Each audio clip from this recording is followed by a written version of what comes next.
It's gotten so bad that the billionaires are complaining. So the CEOs of McDonald's, of Whirlpool, and of Kraft have come out and said Americans are running out of money. They are not spending like they normally would. So the articles are saying that people by the end of the month don't have money, so they're not looking to go eat at McDonald's. They're not looking to buy Kraft products. They're not looking to buy a new washing machine and all that stuff. So they're having a lot of issues as businesses maintaining their margins. The reason why this is important, though, is because the United States GDP relies on consumerism, meaning people buying stuff, having a job and going to go buy stuff, by 70%. It's 70% or 68%. And that means that if consumerism goes down, our GDP drops with it heavily, because that means we're not producing anything.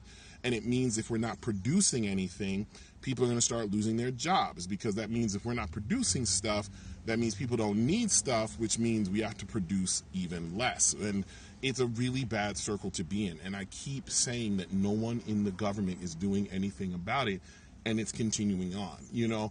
We've created a system through capitalism that says that companies can charge whatever they want, do whatever they want. So there's no way truly to bring these prices down. The only way to force an economic reset is to spike our interest rates. Right now, they're like 4%. When this happened last time, it was in the 80s, they jumped them up to like 20%. And it forced a massive reset on our economy to force the prices to come down. And that's the only thing that can help.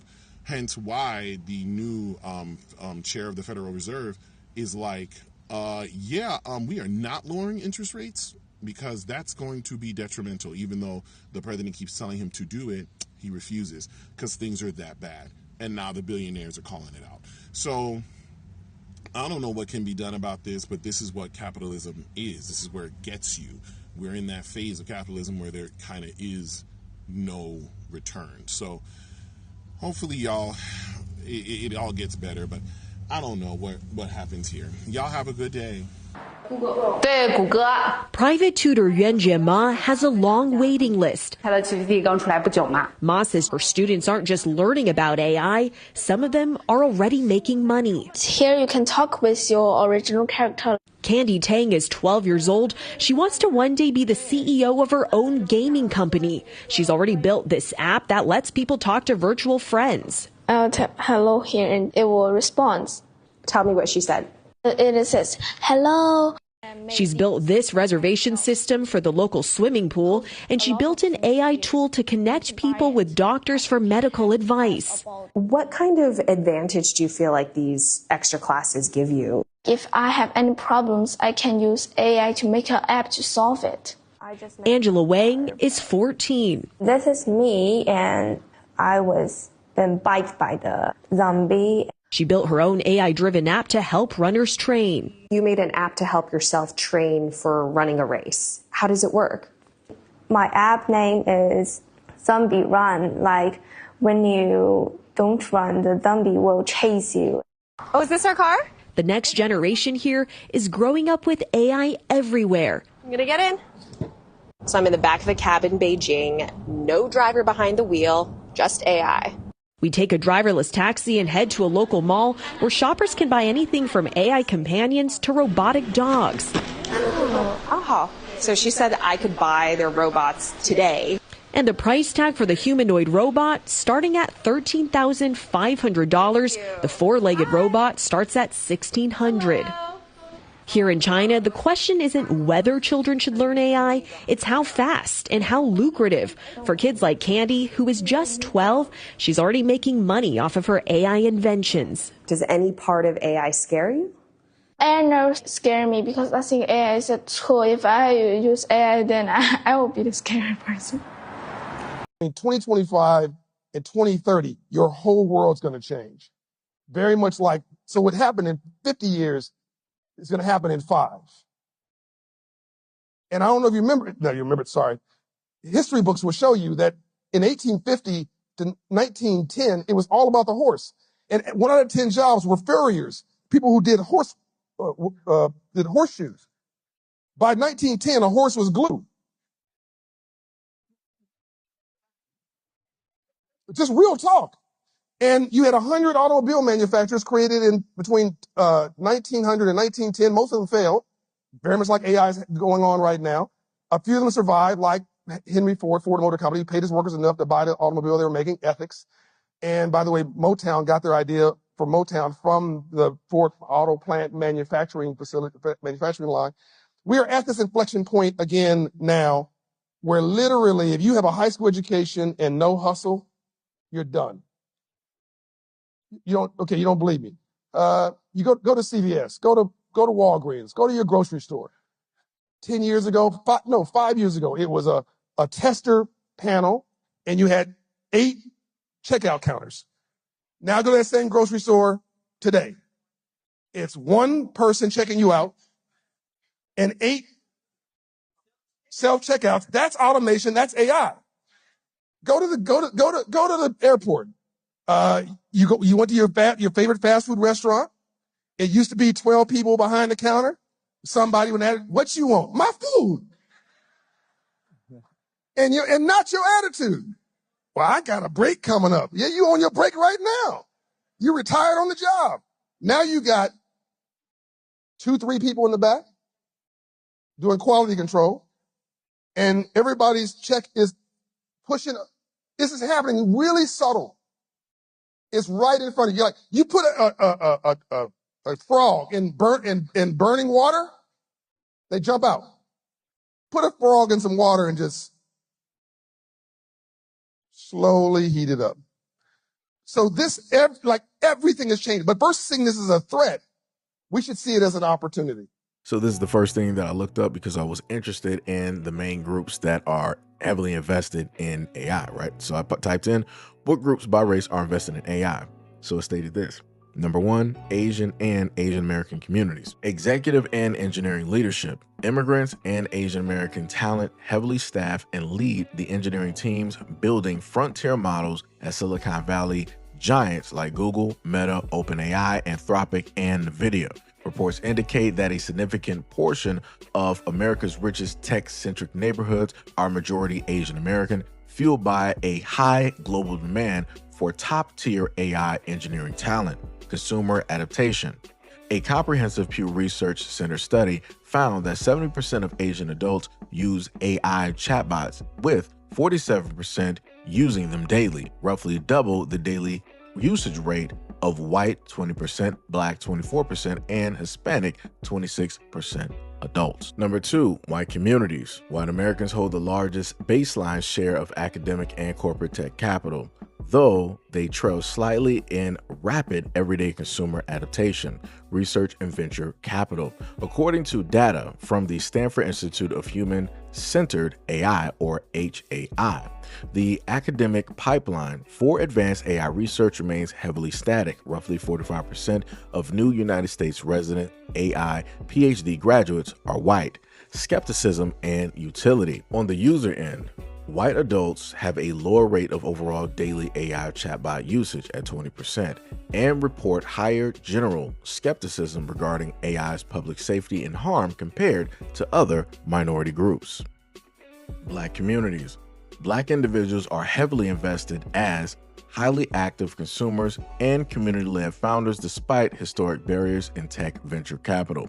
High general and teen adaptation. Black youth and adults heavily rely on AI tools for functional tasks. About 37% of Black teenagers state that they are highly confident in AI's benefits, frequently using chatbots for schoolwork, research, and self-guided learning at rates outstripping their peers. Independent startup growth. Advocacy ecosystems like Black in AI, which boost overall 5,900 global members, actively work to fund and support Black graduate students and entrepreneurs.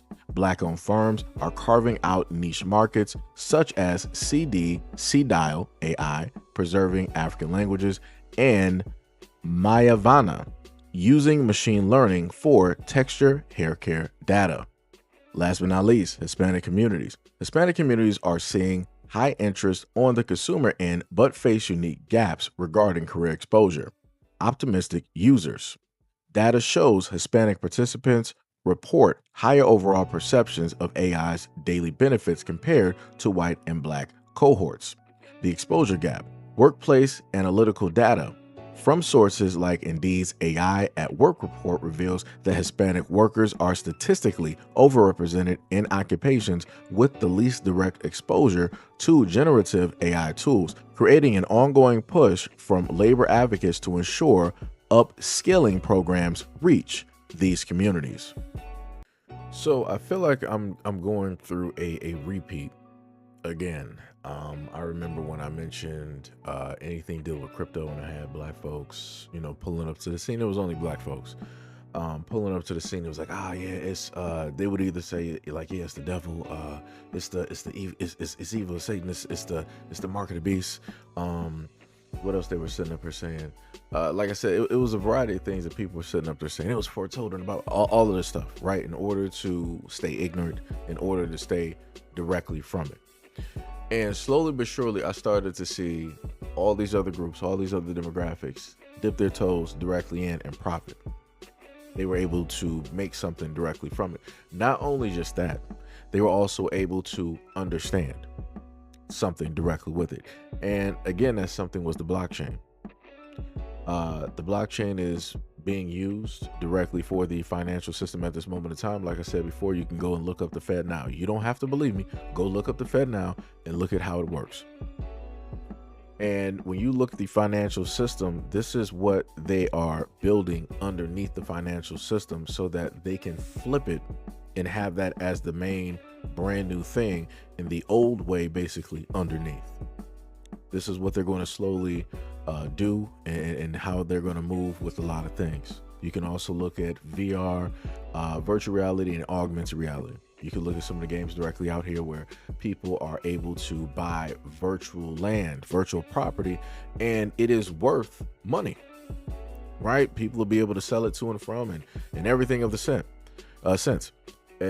Think about it as sort of like Monopoly. It's just like that. Now we're at the point in time where I'm repeating myself, and I told black people like, yo, teach your kids about, let's say about like 2021, something in between like the times of 2020 to 2022, right? From then on, I was basically telling folks like, hey, start pushing your kids into like robotics, start putting them in classes so that they can learn about AI and write code and everything of the sort so that they can be ahead. Like, all right, it's cool that you as an adult, it's like, hey, maybe you might be a little bit, behind when it deals with this tech stuff. All right, cool, fine, no problem. But give your kids the advantage that, you don't have. Give your kids the understanding that you don't have, because as a parent, you specifically can't sit up there and more than likely teach them anything about AI because you either don't care, you don't know enough about it, you're not even interested in it and whatnot or whatever. So because of that lack thereof, the child is going to suffer because of the parent, right? Because the parent is not going to have the foresight to look directly into the future and be like, yo, this is the future, this is where everything is going and yada, yada, yada. They can't have the foresight even though they're consistently upgrading their phones. And the more they upgrade their phones, the more their phones almost in a sense become sentient, where they got a voice. They almost got to monitor themselves. They can sit up there and talk. They can speak directly back to you, have a full-blown conversation, right? But like I said before, try to tell people like, hey, start ahead of time getting directly into, this whole area. Put your kids in here so that they can be up on the advantage. You heard ABC News tell you what? They were like, hey, we got kids in China right now creating apps and they're making money directly from it. Again, this is how it starts. This is how it starts. A lot of the countries, let me sit up there and tell you something real quick. A lot of these countries that everybody views as a third world country is going to end up flipping, because AI is going to be the key to that. Just like how cryptocurrency at a moment in time was a key for, certain other countries to get their, financial, I guess you could say, access back or stability back. AI is going to be the thing to help a lot of these quote unquote third world countries actually move forward.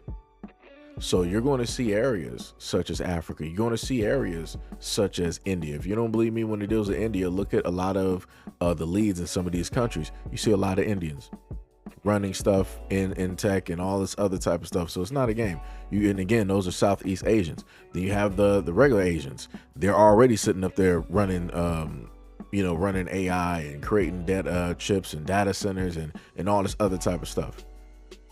right? Like I said, everybody else is going to be moving forward, but you know who's not going to be moving forward? The United States. But more specifically, Black Americans are not going to be moving forward. Black Americans are going to be the main ones lagging behind as always. Black Americans are going to be the main ones taking their time as always. Black Americans are going to be the ones sitting up there giving every single excuse, especially with the Bible, as to why it is that they don't want to learn about tech and learn about AI and understand it and all this other type of stuff. Like I said, do you see any of these churches trying to tell their flock to, you know, get into tech, to learn about tech? No, because they're the same as America. They're trying to keep people deaf, dumb, and stupid. They want to keep people into the buyer and the worker section, because that is what is profitable when it deals with the church. Just like the United States, they don't want Black Americans to sit up there and start going into a lot of these tech places and start creating businesses and everything. They want people to stay directly into the buyer and into the worker. That is it. And again, to round this out to the rest of the United States, this is why the United States is dumb. This is why the United States is not pushing money towards education, right? Why they're not upping the education so that the kids are not on par. We got our kids here in these United States losing to other kids that just got here.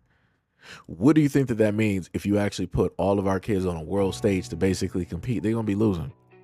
It's going to be L's all around the board. And I'm not talking about anecdotal, like, oh yeah, you got, you know, such and such here, that's good. I'm talking about as a whole. I'm talking about as a representation. It's going to be an L. It is going to be a very hard loss. It's going to be the loudest loss that you will ever hear in your life. And again, number one is because of the United States. Well, number two is because of the United States, but number one is because of the Black parents out here not pushing their kids directly into any of these classes. And again, some Black parents will be like, well, we don't got those classes in our, well, you got online classes. So now what, you going to say that you don't got internet access? Everybody got pretty much in the United States, unless you're in the Appalachians, pretty much everybody has internet access. If you have a cell phone, you got a lot of Black folks, they either got an Android or they got an Apple, and they got the most up-to-date one.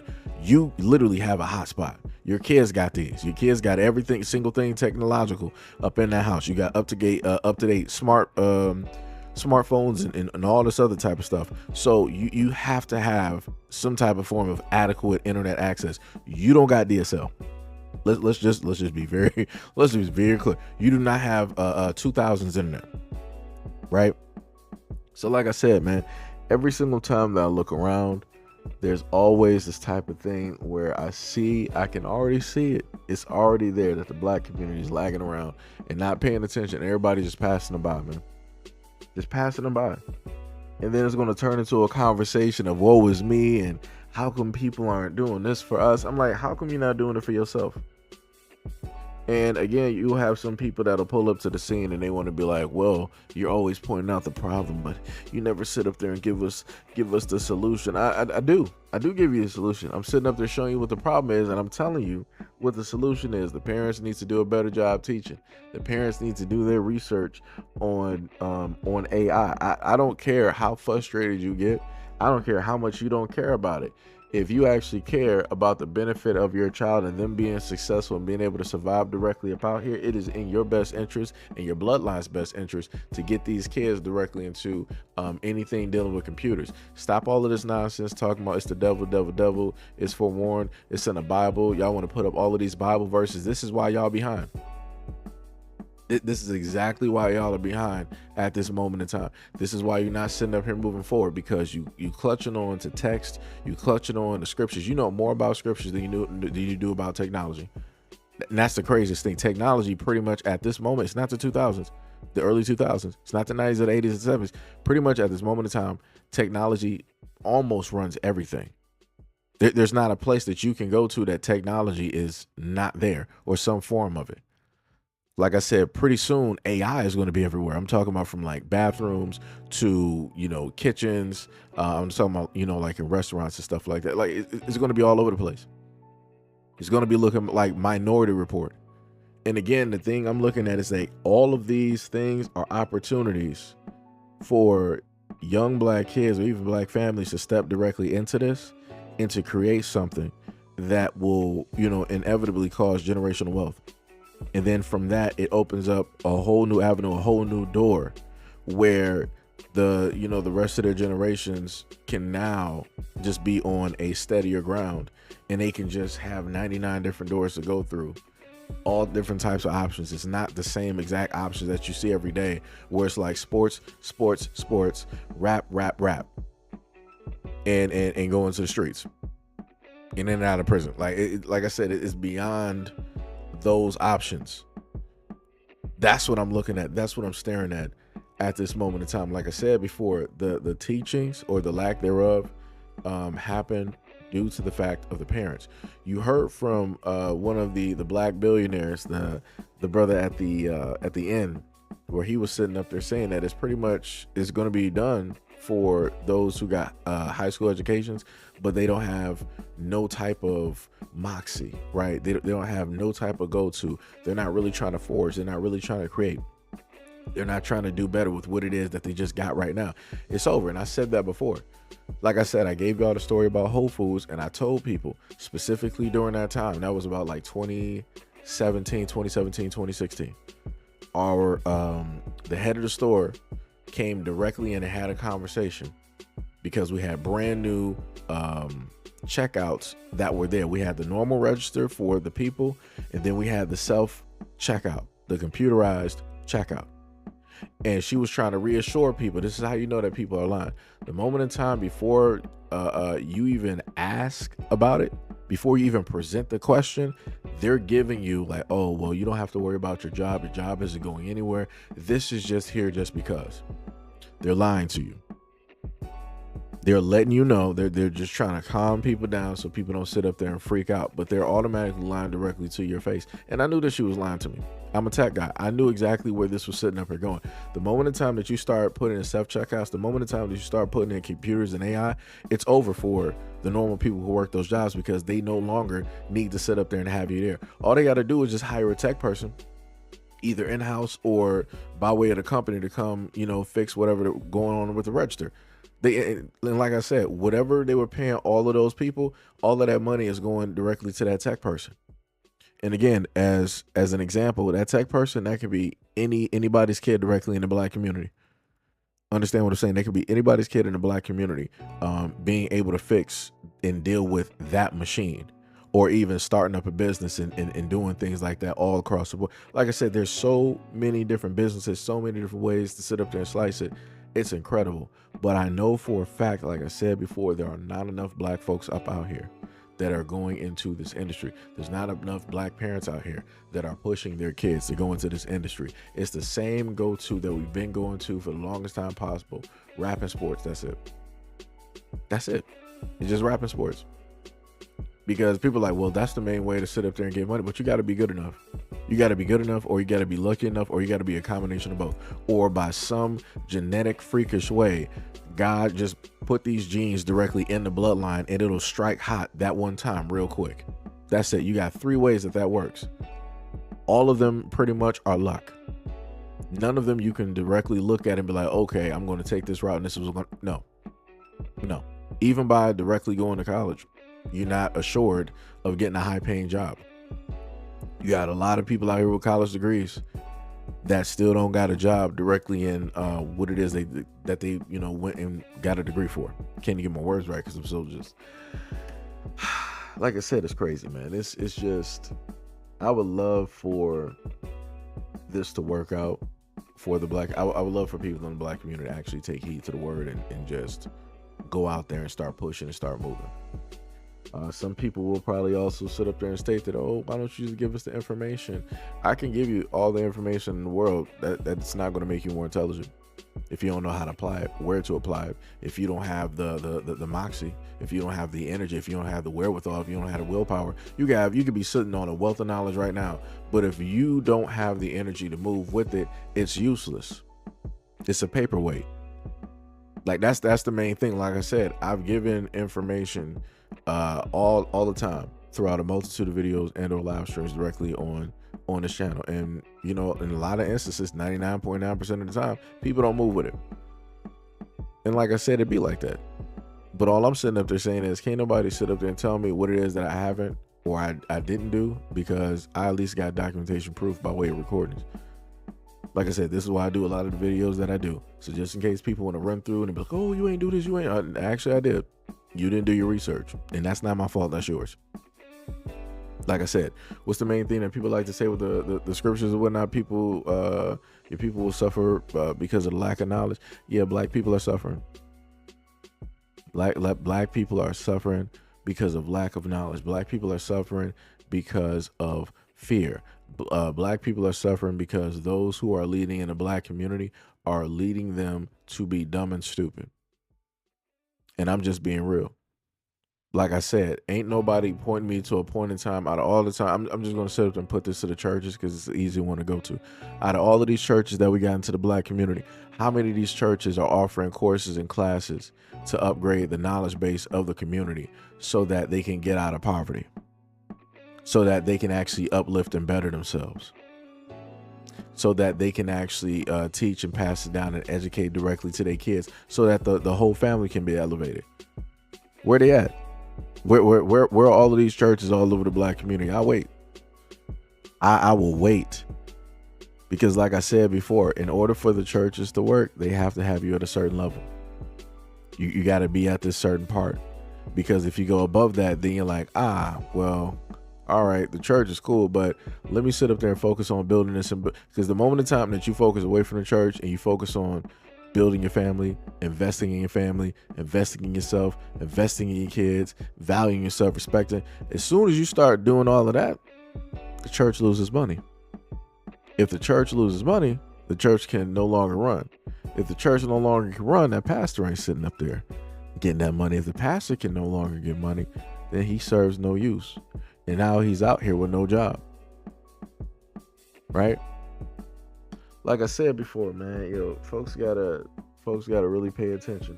Because I've been watching again, and I brought that question up because during the whole spike of cryptocurrency, I didn't see none of these churches making moves to educate their black folks on being interested and trying to learn and teach them about blockchain and all this. Like I said, for them to care about money so much, I would have thought that they would have really, because the pastors are know-it-alls, they know every single thing, right? They study this and study that.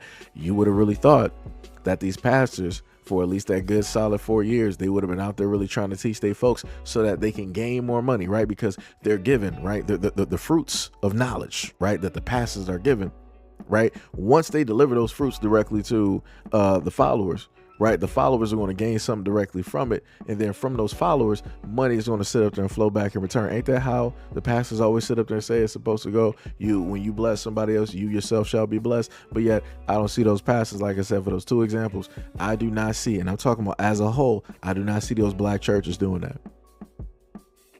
They got people memorize the scriptures, come to book study, memorize this, make sure you sit up there and show up, come to Easter dress best, come to this study and do this and do that. They got all of this type of stuff, but I don't see anything to really uplift and to put the black community on a positive pedestal, to really push them forward, to put them in a place of where it is that they are supposed to be overall. Like I said, the church has still got a grip on the black community, whether people know it or not. They still got a grip, but yet the churches still have not made a move that is actually beneficial to the black community. They're still doing the exact same thing that they've always been doing. So because that has happened, the black community is still doing what it's always been doing, right? Because out of all of the leaders that we have, the main leader that the black community will listen to is the church. The main leader that the black community will take their kids directly to listen to and learn directly from is the church. The main place that they will allow folks to really raise their kids, other than the school system, the church. And this is generational. So like I said, we've been looking at the exact same failure rate, the exact same failure type of system, the exact same information that is not really alleviated or solved any types of problems, but we have real world information out here that these houses of the Lord could realistically give over to the people and educate them, really propel them and push them forward, really make sure that they are in competition with one another. Like I said, dog, this is why, and this is not me sitting up and saying I'm against religion and everything, but I'm just looking at how a lot of these religions move, in how it's self-interest. It's beneficial to the person that is speaking. It's not really beneficial to everybody else. It's like, yeah, they might be able to give you some information, but is that information going to help your family get their first $100,000? No, it's not. Is it going to make the first millionaire directly in the family? No, it's not. Is that information going to really uplift and push the Black community as a whole into a higher tax bracket, and you know, into a type of view where now we don't have to say respect us, it's more so a demand? No, it's not. Like I said, there's a lot of stuff out here that's happening and that's going on, and I'm just continuously seeing the exact same things hold Black people back, and it's crazy. And at the end of the day, the kids are going to be the beneficiaries of the suffering and the fear and the lack of knowledge. As it was in the past, so shall it be in the future. But anyways, let me know what you guys think about this video and everything that I stated in the comment description below. And as always, peace, love, and stay tuned for the next video.